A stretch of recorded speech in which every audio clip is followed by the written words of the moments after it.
All statements and opinions expressed by guests of the Adult in the Room podcast are strictly their own and do not necessarily reflect the beliefs or opinions of the host, producers, or advertisers. All interviews are presented in their most complete possible form in the interests of free speech. No statements should be interpreted as financial, legal, or medical advice. Listener and viewer discretion are strongly advised.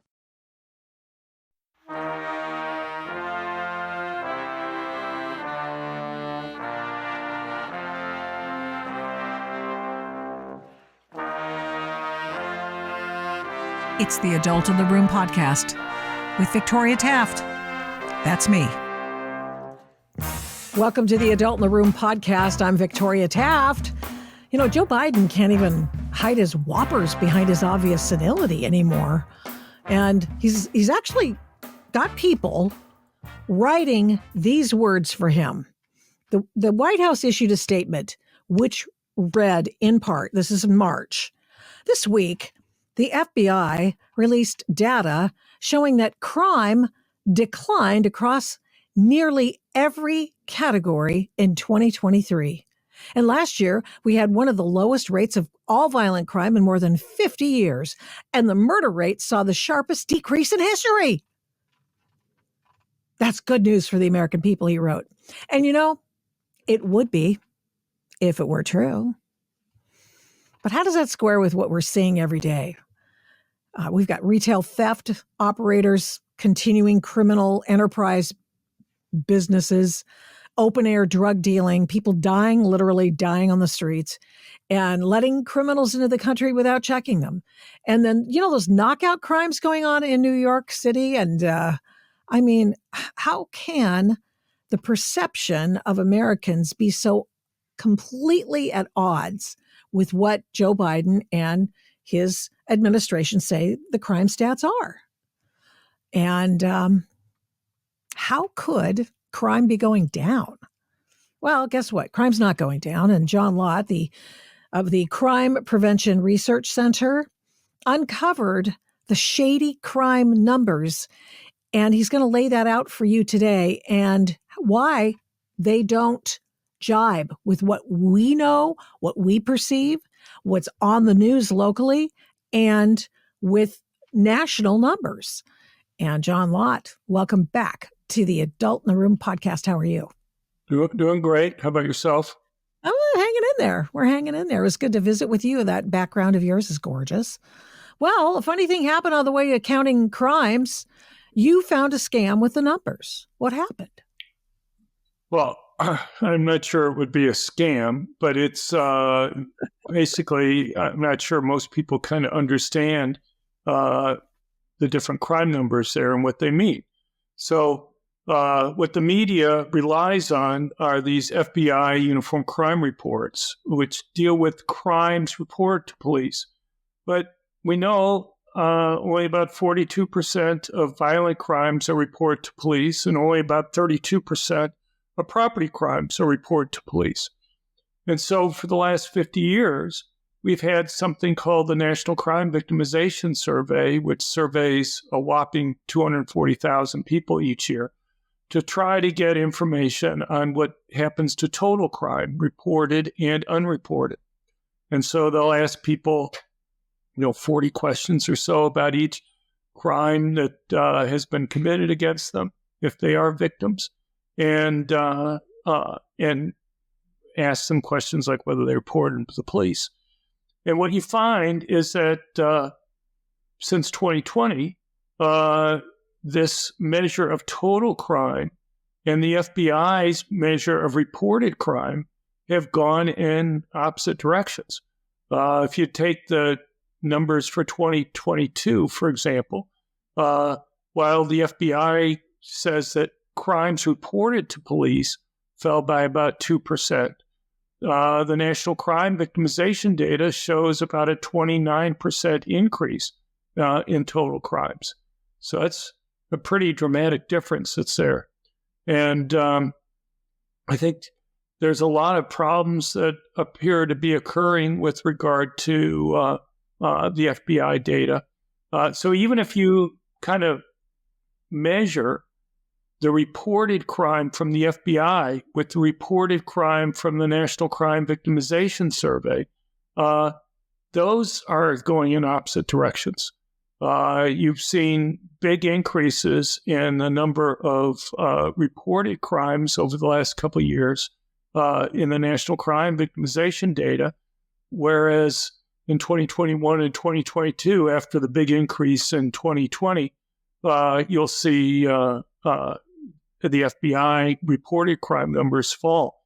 And so that raises some serious questions about the usefulness and accuracy of the FBI. But, you mentioned the drop in murders. It's true. In 2023, there was a large drop in murders. But what the media, when they write stories about this, they compare it to 2020, and it's gone down a lot since 2020. But for some reason, you have to search in vain to find any discussions there about, how it compares to 2019, for example. And even though in 2023 there was this big drop, it was still murder rate in the United States was still about 7% higher than it was in 2019. But yeah, I suppose the big thing for people. To what do they attribute that drop in the murder rate? I mean, I think partly was the big increase that you had before, but I think. Mm-hmm. Well, that's what I mean. But I mean, like, for example, they're in real numbers, it did drop. That's what you're saying. So That's great news. What happened? Well, I mean, I think several things happened. In 2020, 21, and 2022, you had many liberal judges around the country in urban areas releasing large numbers of inmates from local jails. In some jurisdictions, you had up to 2/3 of the inmates being released.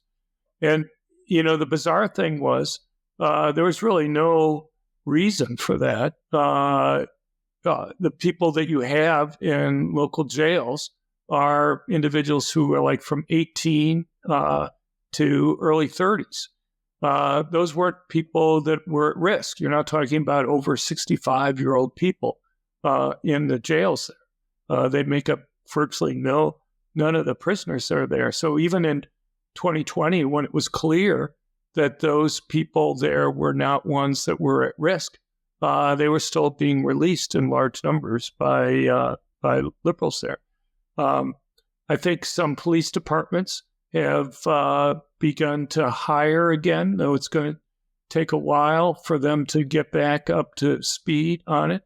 And I think also a lot of police jurisdictions have just been concentrating now on something like murder and not responding to many other types of police calls that are there. Interesting. You found something even more stunning, I think.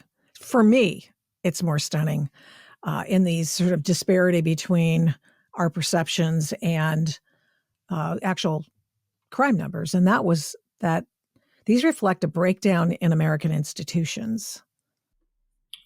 Right. Yeah, I mean, it's pretty stunning. What you find is you take large cities over 1 million in population, but of course you see this pattern across all cities.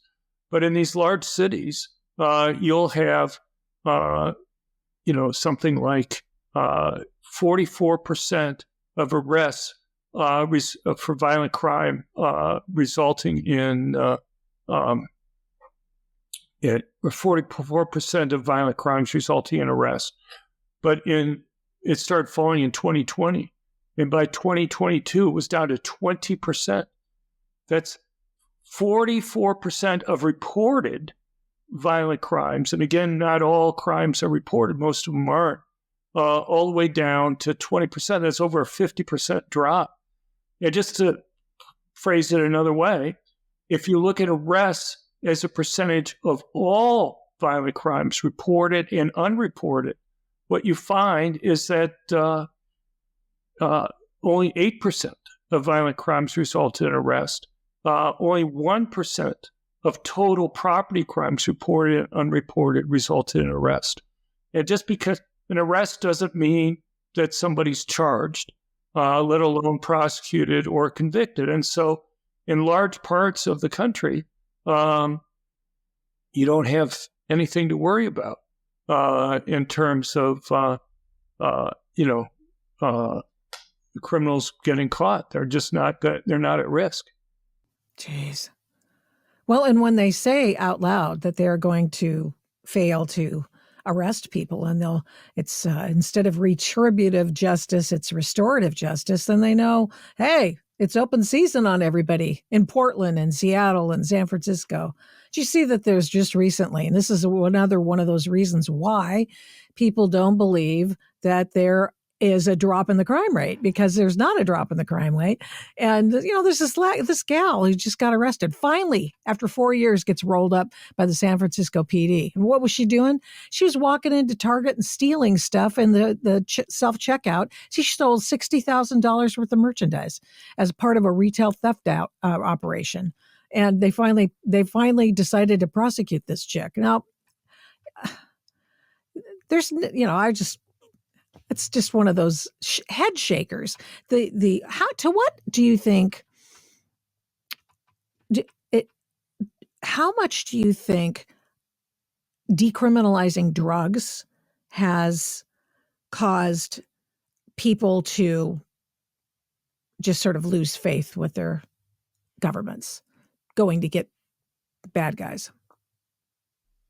Anything that you've broken down? I mean, obviously it didn't work out very well in Oregon, which I guess is your neck of the woods. Yeah. And the state has changed that back. After destroying it. Right. Well, I mean, I think there are a lot of things that they were doing that were kind of destroying the situation. That's true. But so, I mean, my hometown, Portland, Oregon, my hometown. So it's a rueful laugh, so yeah. Yeah. But I think that that's probably driving some of this. I mean, and you say that people have just get to the point where, why should I report it? They're not going to do anything about it. Right. Well, you have a situation where, we've known for a long time that whether or not people report crimes to the police depends in part on whether they think that people are going to be caught and whether they're going to be punished. And so, we're just going through arrest rate numbers there. You can see, I mean, I've never seen such a collapse of law enforcement in the United States. And, it's not too surprising to me that as law enforcement's collapsed, people aren't going to report as high a percentage of crime to police as they used to. So kind of the risk to criminals falls even more than the drop in the arrest rate for reported crimes. And if it's not risky for criminals to go and commit crime, you're going to see more crime occur. Mm-hmm. It's sort of like we all live in the barrio and in the hood now. Nobody wants to drop dime on anybody because that means retribution. Whereas before they might be willing to go to the cops and report something, but because the cops won't do anything because there aren't enough of them, they won't. Right. No, surely that matters. If you don't think that people are going to be caught, if you don't think that they're going to be punished, why stick your neck out to go and possibly get somebody mad at you if they're just going to be let go, if they're not going to be punished? This is years ago. It was just a little vignette from my life, and I'm reporting in San Diego and worked for a station there for years and years. And I got asked to go and talk to an elementary school class. And this was I think it was before I had kids. And what happened was this little kid, we're all circle time, and I get to sit on a little mini chair and talk to the kids. And this kid tells me, he asks me, what if I see something and somebody do something bad and I don't really, I don't really want to talk to the police. And I was just like, it was in the barrio. I guess I neglected to say that where this was. And I said, well, I think honesty is the best policy and you should probably talk to police about it. And his teacher was nodding at me like, yeah, that's a good answer. And I was just, what if I get the kid killed? You know, you know what I mean? That's the way that child felt all those years ago. And there are so many people in Seattle and Portland and San Francisco and now even San Diego, parts of LA, who feel that right now. Why should I bother to stick my neck out, as you put it, and tell the cops anything? Because San Diego, they're down cops. LA's down cops. San Francisco, they can't keep them. Seattle's down 700 cops. I mean, they can't keep them, John. Right. No, I mean, you have, obviously, police budgets were cut in 2020 and 2021 in many places. But that's only part of the story. As you're saying, you had huge numbers of retirements, police officers leaving California and New York to go to places like Texas and Florida, or just retiring completely. The thing is, even if you start to fix the budgets now and you go back and you try to hire them, first of all, they're having to lower the standards a lot because they're finding it very difficult to go and hire people. But even then, even when you do hire somebody who's been on the job for 6 months or even a year, simply doesn't have the skills of somebody who retired, who was there for 10 years or 15 years or 20 years. Somebody who's been there for long periods of time knows how to do the job a lot better than somebody who's only been on the job for 6 months. True. It's a travesty. And I don't know, they're crashing the system. It's sort of like, and nobody believes, for example, that the crime statistics are lower because they see what's going on around them. They go to the store and they see in many of these urban areas, go to CVS or Walgreens and they have everything locked up behind glass.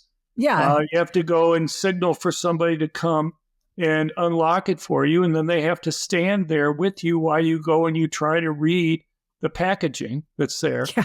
And, it's kind of embarrassing to have somebody there. And, you feel rushed to go and make decisions about what you're going to get.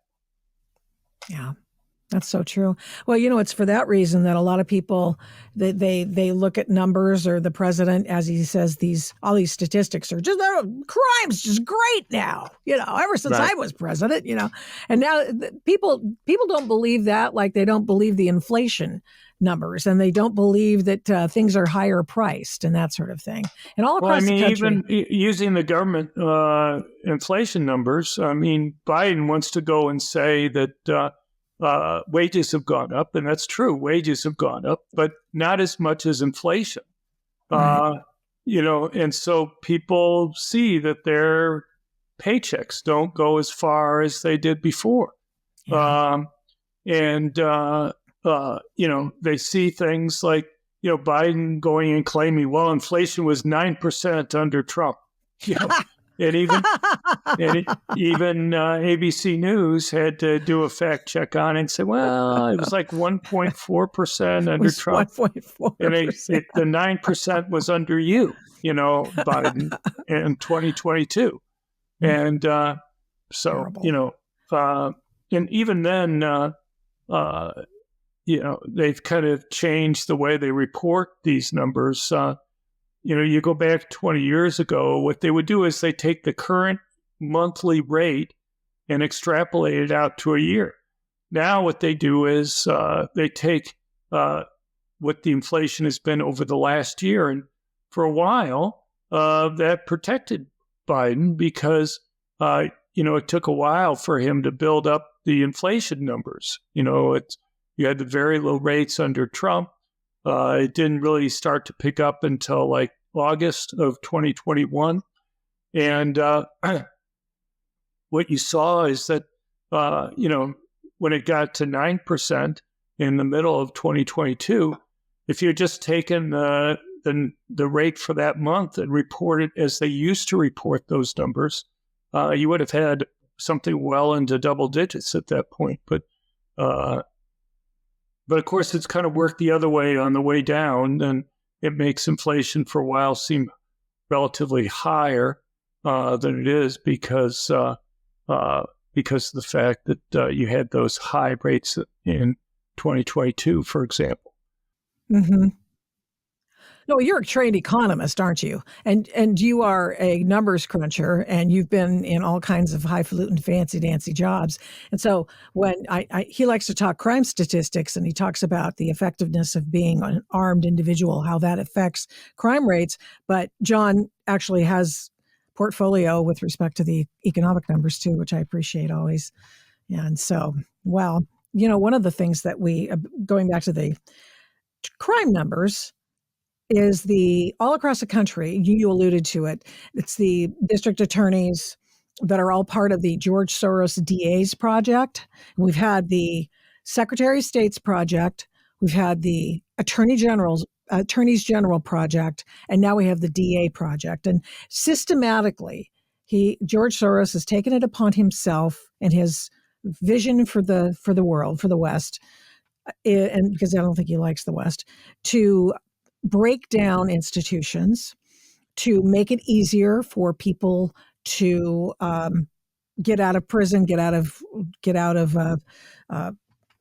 getting any kind of retribution for having done something wrong that's against the social canon. And so he's worked systematically to do that, and they think that less prosecutions mean less crime. Is that true? Yeah, well, that's what they believe. Look, as you say, I'm an economist, I have a PhD in economics, and to me, it's relatively straightforward. If you make something more costly, people do less of it. If you make something less costly, they'll do more of it. It's not rocket science. If the price of apples go up, people buy fewer apples. And so, it's pretty straightforward as far as those things go. Mm-hmm. Well, it is, but some people fail to see. We have eyes. We can tell. We know how we react in a marketplace situation, and yet we don't actually look at other things around us in those terms. And sometimes it's helpful to do that. So people have, in different cities around the country, the FBI, let me go to this place first. The FBI has not gotten statistics from Los Angeles and New York, correct? So if the two biggest cities... In 2021 and 2022, they didn't get it. I guess we'll have to see what happens for 2023. But so yeah, isn't it easier to see that there's no, to make up of this whole idea that there's no appreciable increase? In fact, there's a drop in the crime rates if you're not including the two biggest cities in the doggone country? Well, the FBI doesn't just leave that blank. They go and they try to put in an estimate for it. There's issues about how accurate it is, and there's stuff that I've done that indicates to me that it's not very accurate, what they've done. But, it's not so. And redefining crime? That's what they've done in California. Well, in a lot of places, you'll have them kind of downgrading the crimes that are there. Yes. So you'll have something like, you'll have in New York City, Alvin Bragg. If you commit an assault with a gun, it should be classified as an aggravated assault. Aggravated assaults are things that are included in the FBI measure of violent crime. But they won't prosecute people for having a gun in an assault in Manhattan. And so that gets bumped down to simple assault, which isn't included in the FBI measure of violent crime. You have issues like that too. Rape with a foreign object in California was, I think they went back and changed it after they passed, I think it was measure or Proposition 47, where they sort of downgraded all of these crimes. And rape with a foreign object wasn't a felony. I mean, a lot of times rape is done with a foreign object. Yeah, I know. What the hell is that about? Yeah. Well, what are your major takeaways on this? And how does this portend? I mean, you've got all the jimmying of the number. I think that they are attempting to uh, talk a good game without the evidence of a good game. And at the same time, if all these statistics are showing that crime rates are all going down, then why do they keep coming for our guns? Right. Well, I mean, obviously we've had a big increase in gun ownership, a big increase in people carrying concealed. We did a survey last year with McLaughlin and Associates, and we found that 15.6% of likely voters carried either all or most of the time. That's about a threefold increase from what a Pew survey found in 2017. We have 22 million Americans with a concealed carry permit, but now we have 29 states, which are constitutional carry states, where it's no longer necessary for people to even have a permit. So a lot more people than that actually carry. And, people have seen that law enforcement can't protect them. And so they realize that they ultimately have to protect themselves. In a place like New Orleans, for example, what you find is that, you'll have for emergency calls, which basically mean the criminal is right there committing the crime. It takes 36 minutes for the police to arrive on the scene. So that's assuming that even if you're able to make the call, which you may not be. I mean, it's not like you can go and tell the criminal, could you please wait while I make the call here? Then you may be in a lot of trouble because a lot of bad things can happen in 6 minutes, let alone 36 minutes. Yeah, unbelievable. I can recall that after Hurricane Katrina, we found out that there were a lot of cops who had ghost jobs on the city of New Orleans police department because they didn't show up. There were a lot of guys that didn't show up because, hey, there was a whole hurricane situation and flood going on. And then the other part of it, they didn't show up because those jobs did not exist. They were just hoovering up those dollars from the city taxpayers. Just unbelievable. Yeah. So this is the man, of course, John Lott, who wrote the book, More Guns, Less Crime. Do you see that as a good, sort of a good trend that there are more people carrying? They're carrying full-time? Yeah, no, I think it's important. And I think the people who are carrying are the most vulnerable people. You're seeing big increases in permits among women and big increase in permits among blacks. If my research convinces me of anything, those are two groups: poor blacks who live in high crime urban areas, the ones who are the most likely victims of violent crime, benefit the most from having the option to be able to go and protect themselves, and people who are relatively weaker physically, women and the elderly, also benefit the most. The equalizer. Yeah. I've noticed that a lot of black women are getting their carry permits and getting guns, getting armed up because nobody's going to come help them.